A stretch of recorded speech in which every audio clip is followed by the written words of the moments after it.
Well, Congress is back from its October holiday, and it has a long to-do list in the coming weeks, which includes heading off a fiscal crisis, Hillary Clinton's highly anticipated testimony to the Benghazi committee, and the Republicans still need to find a successor for House Speaker John Boehner.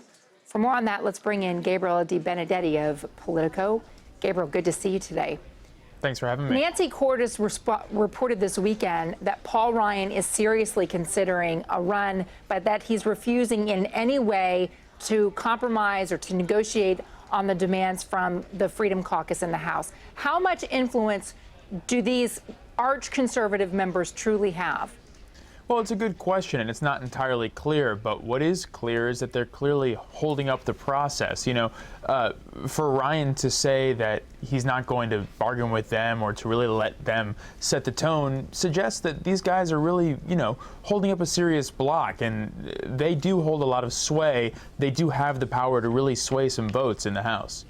You know, it's interesting. The Wall Street Journal did a poll among Republican primary voters and found that they said it was more important to elect a speaker who's willing to stand up for principles, 56%, than it was to find a speaker who was willing to compromise, even if it meant getting less done. 40% said, yeah, they'd be willing to support a speaker who wanted to compromise on that. So it goes back to when a lot of congressmen got elected on this Tea Party wave of enthusiasm, and many of them campaigned on a platform of not compromising, on standing up for what they believe in.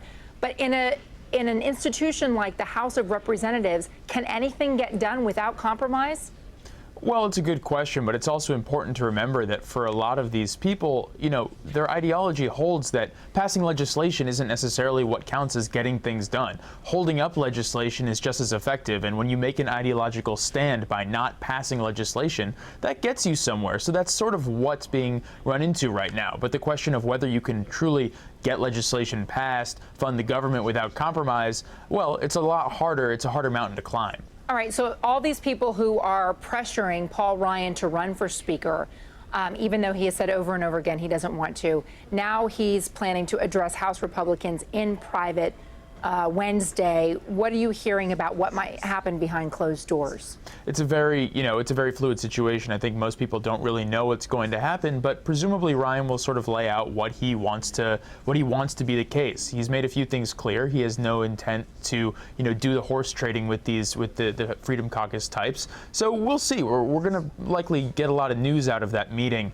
But, as to what sort of path the House is going to go down, it's really still up in the air. All right, Gabriel, the Biden speculation keeps getting ratcheted up week by week. How much are you hearing from those who are closest to the vice president about what he's waiting for? When is he going to say whether or not he'll run for president?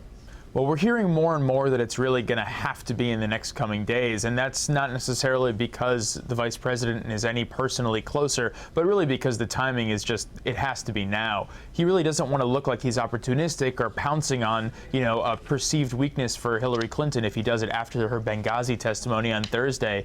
And the other problem is that he has a bunch of filing deadlines. If he wants to compete in some of these early states, he has to have an infrastructure ready in some of these places. So there's not a lot of time left for him.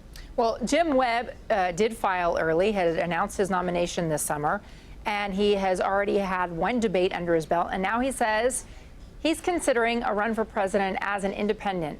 Why? Good question.